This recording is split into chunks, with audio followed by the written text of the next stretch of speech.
If you live in San Francisco, whether you moved here or were born here, at some point you become curious, how does our city work? Who speaks for its population, its ambitions, and its needs? And who are the people whose work, charisma, and connections really make things happen? Our guest today is one of those people. Rose Pak was born in China, went to Catholic schools in Macau, speaks English, Chinese, and Portuguese. She has a master's from the Columbia School of Journalism, once worked as a star reporter for the San Francisco Chronicle. She saved the Chinese hospital, runs the Chinese New Year parade, and every recent mayor, supervisor, and power broker knows her, dines with her, or is trying to get on her calendar. Some people say she even picks mayors. Please welcome to this table at the New West, Rose Pak, one of San Francisco's hardest working citizens. Rose, Thank welcome. you, Will. Well, that's highly complimentary, but some mayors would not consider me so hardworking. I remember a mayor referred me as a shit stirrer once, you know. Well, what I was thinking of is some people have influence because they have a lot of money, or they own a lot of things, or they have political networks. But your influence comes from work, and from the community, and from knowledge, and from maintaining your own network. There's no magic. It's really... No, it's hard work. It's hard work. It's hard work all the way through. Well, let's start a little bit with your biography. You were born in China, and how did your family end up coming We were to America? refugees that landed in Hong Kong. My mother, with 3 little girls, you know, in 1952 in Hong Kong. And my dad was lost in the war. She never found him, you know. My mom was an expert at sewing, you know, embroidery, actually, silk embroidery. Oh, that's very delicate. Yeah, so she managed to embroider bridal veils and cuffs and stuff, and that's how she brought us up. Wow. She sewed all her life. Now, you were very well educated, too, because you have a master's degree. Yes. And so at some point you must have been interested in journalism. How did Yes. that, when did that develop? That developed during the Cultural Revolution in China, the impact in Hong Kong and Macau. Floods of refugees swam, crossed over the mountains to come out to flee Mao Zedong, you know, in those days, for starvation, hunger. And the reporters were writing about it. I was actually a junior high school student, and I tried very hard to impress upon my classmates because I went to a private school. They were all very rich. I was the poorest of the school. And impress upon them to help with the refugee I see. kids. So I organized a lot of those rich girls brigade, I call it. And so we, you know, Chinese New Year, that winter, we gave each one of the refugee adult a quilted jacket. My goodness. You know, a blanket, rice, toothbrushes, you know, all the basic necessity, and I did the collection from So school. you were a community organizer even before you were a journalist. Yes. And then I realized that in order to reach more people, I begged a couple of newspaper reporters and editors and pleaded my cause and my case, and realized how powerful the pen were. Now, how did you get to the Chronicle? Because you were a star reporter on the Chronicle. Actually, I got hired at the New York Times. Abe Rosenthal hired me. No kidding. It was a miserable summer. It was humid, hot. Yeah. So I said, oh no, I'd rather go back to San Francisco. So I called up one of my sponsors, you know, the Cahill family. The Cahills brought me back to San Francisco. I'll be darned. So then I stayed at Kentfield with them while I was come back to look for a job because I gave up my job at the New York Times. Wow. Yeah, and then... Who was the editor of the Chronicle then? Was it Bill German? Bill German was the managing editor. Managing editor. And Abe Malenkov was the city editor. Right, okay. And it was very interesting. I first went and saw Abe Malenkov. Then he wanted me to see Bill German. Okay. And Bill German whispered and said, "We're the only professional here. All these others, they came out from college, but they don't have the degree." And I said, "Huh?" He said, "There are only 3 of us here that have a Columbia journalism degree, so you got your job." I was the 4th woman reporter on the city desk. Right. In the history of the Chronicle. And the first Asian. I remember when I first went to work, the Korean president, South Korea president, was visiting the State Department.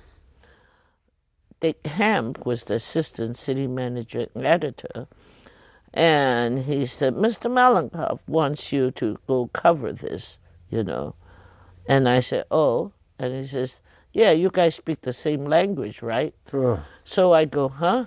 I said, "He's Korean, I'm Chinese." And they go, "Don't you guys speak the same language?" Oh, man. That was exactly it. That was the era. Yeah, that was the era. And I said, "No, sir," you know. Then, well, it was an era. When I first started in the newspaper business, they had the linotype machines. Yes. And it wasn't unusual for people to have a bottle of whiskey in the desk. And, yes. It was a very... Well, then it started to change very quickly. Yes. In the 60s and 70s. They sent me out in the Mission Dolores. A cat was stranded on the tree. Oh, I had that story too. Not the same cat, but the cat in the tree story. Well, they used to have a photographer that drives the reporter out. Yes, right. So that morning, they have short one photographer. So I had to go out on my own, which is fine. I went out, muttering under my breath. I went to graduate school. I went through, apply as a refugee, aimed for 10 years to come to U.S. to study. I asked every tourist and foreigner that I met, which is the best journalism school in the world. Everybody, 9 out of 10 told me was Columbia. So that's what I set my goal for. And here I am covering, the cat in the tree. Yeah. When Nixon is going to China and all that. And they're not, So I went out there, found the cat in the tree. Interviewed the cat. No, looked around. Nobody was watching me, so I picked up some rocks and threw them at the cat, and the cat jumped off the tree. Then I went to the corner, borrowed the phone, and said, "No cat in no tree." And also, the heydays of the gangs. Yes, right. They were chasing me up and down, like you wouldn't believe it. I don't know when. Well, you have to back up a little bit because there's always been youth in Chinatown selling things. No, what happened? And in every community. Yeah, but what happened in the 70s was in the late 60s when Johnson signed the Reunification Act for the Chinese family. Up until after World War II in the 60s, 62, 63, you can bring your family over from China because they're communist country now. Okay, all right. So you have generations of parents and children separated. I didn't know that. By the war. And so all along in Chinatown, it was a bachelor society. After Johnson signed the legislation to let the family reunite, so you have an influx of kids and family coming in, the wives, And then here you have grown-up kids that do not speak English, or, teenagers that cannot catch up with schoolwork because of the language problem. Okay, that's interesting. So what do? They hung around Chinatown get into trouble. Then that's the Bruce Lee movies, the Kung Fu movies start coming. So the youngsters all go follow that. I was writing and following them. One Kung Fu movie, and then the next day you have gangs, imitating in the movie. And I remember the Zhou Fang gang was one of Bruce Lee's movie, and they come up with one of the initiation club members. So I hid in the sunset in the shrubbery. They were doing their initiation in the garage. And then they're young kids, and they don't know what they pick up a little bit from the movie. They can only half understand it. So I remember they butcher a chicken as a sacrifice to the gods, Right. And they didn't do such a good job. The chicken was running all over the garage, bleeding. And I had to laugh so hard that I gave myself away. I was hiding outside. And then they chased after me, so I ran into the car, drove all the way to the police station. Being chased by gangs? Yes, and then I drove. There was nothing I could do, So I drove, very fast, and I crashed the gate into, Bryan Street, the police station. They have this wooden thing to get into their parking lot. That goes down. Yeah. Yeah. I just had to ram it, because they were chasing after me. And all those cops were there, what the hell is going on? So it was all of those things. But then at some point you must have decided, I want to work in the community or... Well, what happened was, it actually was a very sad story that prompted me to leave. I had run-ins, competing interests, whether it's community or sensational news, because nobody could access the community because they didn't speak the language. One day I got a story that they want me to interview in Chinatown, this family that has TB. In those days, TB is worse than AIDS. Yeah. The embarrassment, the shame, a lot of stereotype, things were involved. And of course I found the family, but they were so scared and they didn't want anybody to know. Yes. So I sat there a whole afternoon debating, It was a quandary whether ethically what I should do. So I went back to the Chronicle and said I couldn't find the family. Right. I remember it was a Tuesday. Wednesday was my day off. Thursday, the whole family, whether they had TB or not, the whole family, parents and kids, were all huddled there with one picture in the right big picture. I was heartbroken. Then turned out that the Chronicle reporter went in because of the language problem. The family thought they were health inspector, government people. I have trouble, a lot of trouble with that story. Yeah, right. Then, of course, the state was going to shut down the Chinese hospital. Yes, right. Because the staircase was 2 inches narrower than the new code allowed. The hospital called me up, and then so I had to decide what I should do. Couldn't be writing the story and then helping organize. Lobbying, yeah. So I took a leave, and went to help the hospital. No kidding, wow. And then Leo McCarthy was the speaker then. Yes, right. So I went to Leo, and turned the whole thing upside down, inside out, and then taught the community to go to all the state healthcare meetings and have the Chinese hospital grandfather clause Yeah, in right. to exempt from those things. Right. So that's how we saved the hospital. No kidding. Wow. Yeah. Now, you know all these mayors. I'm going to ask you a little bit about your experience of San Francisco. I'm going to mention some mayors. Yes. And I'd like to know Rose Pak's view, okay? So, Joseph Alioto Sr., do you remember him? Yes, of course. And what would you say about Joe? Well, Joe have his little mafia cabinet, always just dealt with them, you know, and the unions.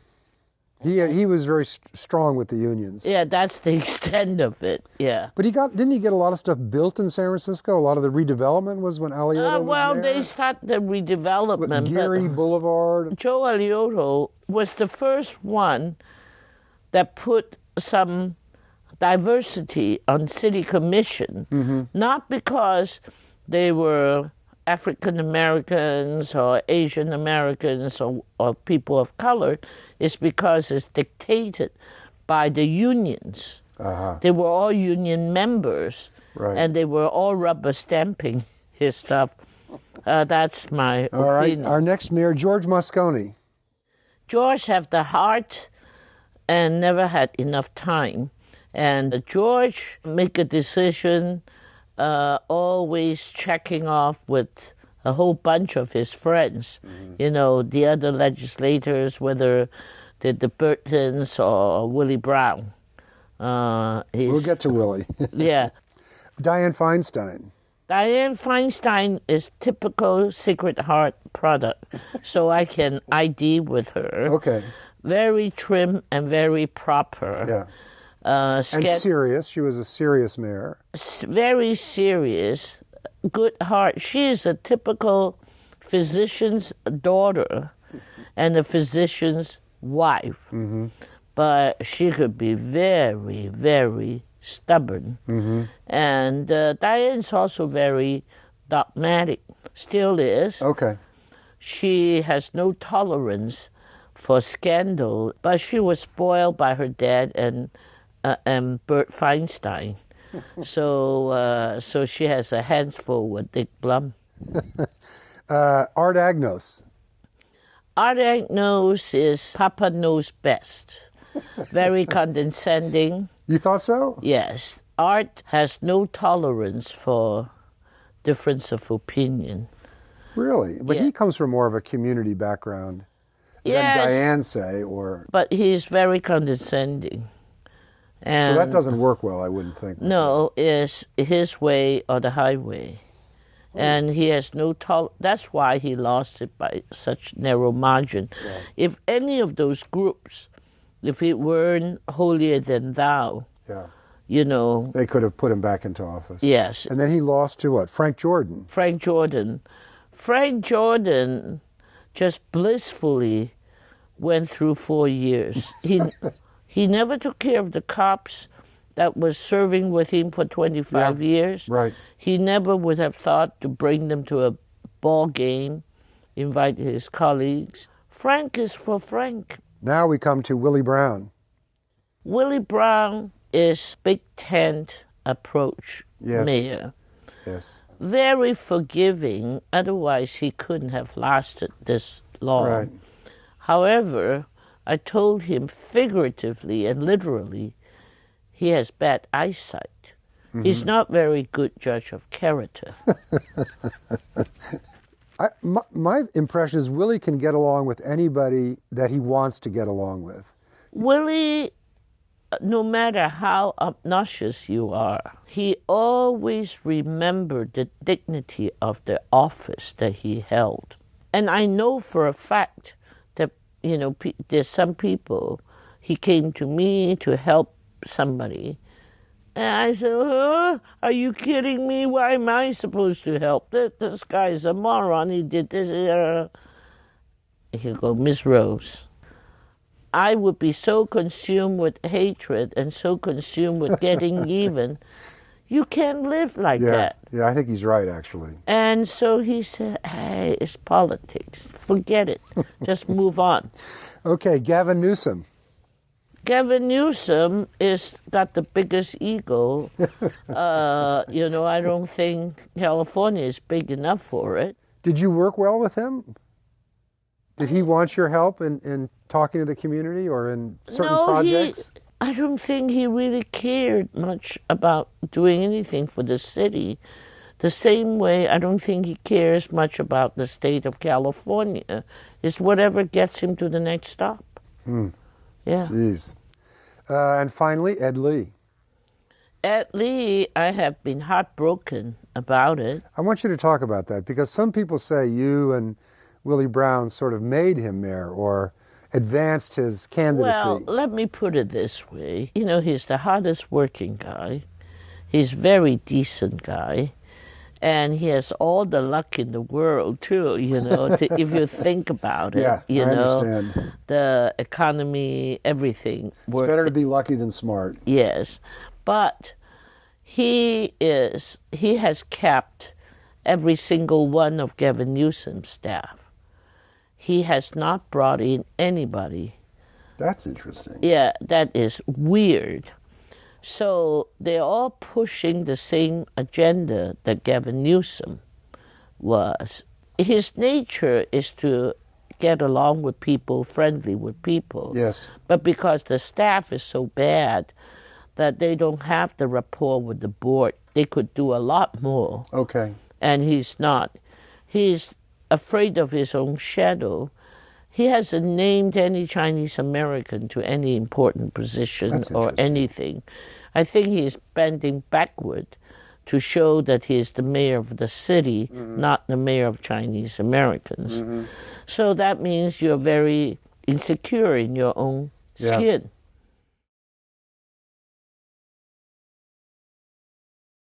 5 years from now, your subway will be in. Yes.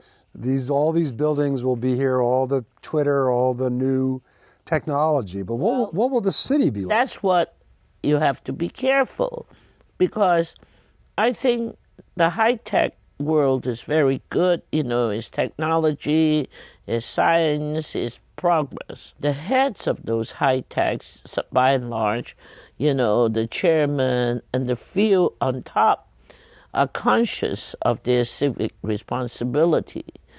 But their workforce and their other management level, they're like ostriches bury their head in the sand.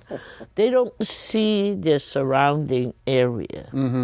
They don't understand, But isn't that why they want to be here? Because of culture and city life and the mission and the restaurants? Yeah, but then as opposed to Silicon Valley, which is very bland. Yes, they like it, but then they're not aware while they're chasing their ideals, they're pushing and bending a lot of people out of shape.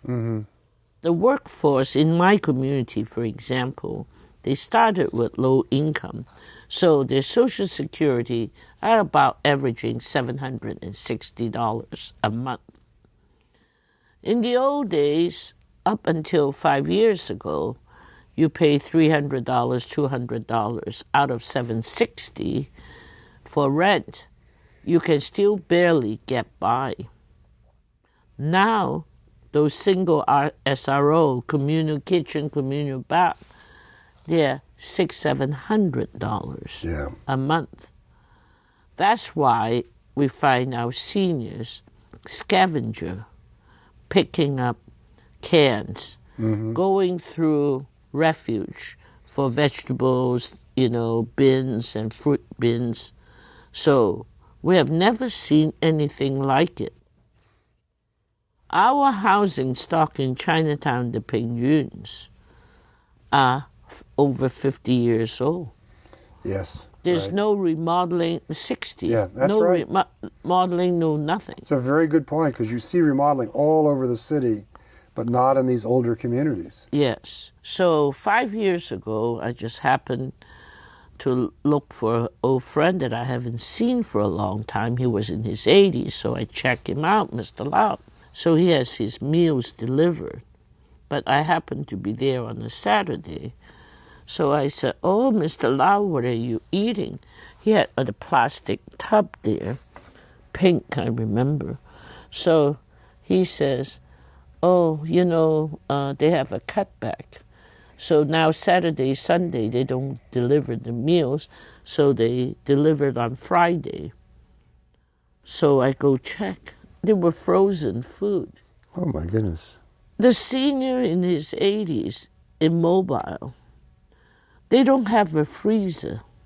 No. They right. share a communal kitchen. Right. They don't have a microwave. So the guy put in the plastic tub and just eat frozen food. Of course, come Monday, I charged into the mayor's office. I said, you motherfuckers sitting in the ivory tower and your budget staff balance the budget on the backs of the poor, of the poorest, the people that can not help themselves. Mm-hmm. You take out, $1.50 from each meal, and so they don't do weekend meals. So I demanded that his staff and his chief of staff come down to Chinatown. I paid for it, and you guys eat the lunch. Eat it yourself. Eat it yourself and see how healthy it is, and look at all the seniors. The city is aflush with all this money, and those are the most vulnerable. It just seems funny that somebody like you, who's not an elected official, is out there taking these cases for the citizens. Where's the Board of Supervisors? Where's the elected people? That's why I said the guy 6 years, never even visited the lunch counters, they just come during election time. Vote for me, I'm all for you, So that's why I can stand them and I yell at them, yeah. Well, people say, I'll say something, Rose. People often say, gee, San Francisco is such a wonderful city. It has such charm. And I think if you look at the history of the city, there's always been some extra, people grow up here or they move here and they like it here. Yes. They do some give back. Yes. That's why San Francisco is special. That's what I'm If you took all that out and you just had taxes and votes, you wouldn't have San Francisco. No, that's what I was telling you. I said maybe some of the high-tech owners and the big bosses, they're starting to realize, so they write a check for the hospital, whatever. But it takes more than one big check for a children's hospital. It takes your workers, to be engaged with their neighbors. Who cares about the quality of life for your neighbors? Who cares about the streets? Well, that's how San Francisco became this place. I know. Is because a lot of little people helping, volunteer, contributions. Yes. Every year on my radio, Chinese radio, fundraising, I raise about $150,000. But in small amounts. They're all $5, $10. And, Will, it just gives so much back to me. The seniors, at the beginning of the month, when they got the $780, they take out $5 and walk it up to the hospital, give it to you. Miss Pak, I know how hard you're working. I don't have much, but here it is. So some days, you get so depressed, and I don't think you ever get depressed. But you do in a way, when you run into trouble and stuff. But then it's people like this that just encourages you to get going, And I'm only 24 million, shy of 180 million. So you're going to get there. Yeah. So I hope I live long enough the next 2 years to finish it. Well, Rose, thank you very much for being here today. It's just been marvelous. We could go on for hours. Yes, me We'll too. have to do it again. Okay. But thank you very much. It's thank you, Will. Yeah, it's good to see you. I always think about you and talk about you. I forget how much we have in common. Yeah.